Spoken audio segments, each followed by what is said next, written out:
Restaurant style or quick mushroom recipe. At Vegetariankatrok. Wash and cut mushrooms, chopped onion, ginger, garlic and green chili, tomatoes, green pepper, turmeric, salt, red pepper, garam masala. Heat pan and cook.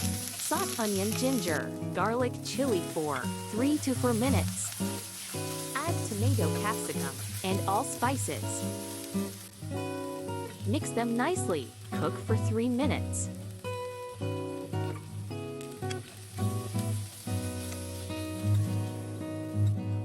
Add mushrooms. Cover and cook for 2 minutes. Cook without lid to evaporate excess water. Time to serve. Garnish with coriander. Do share with your friends who love mushrooms. Comment down below how you like to eat mushrooms.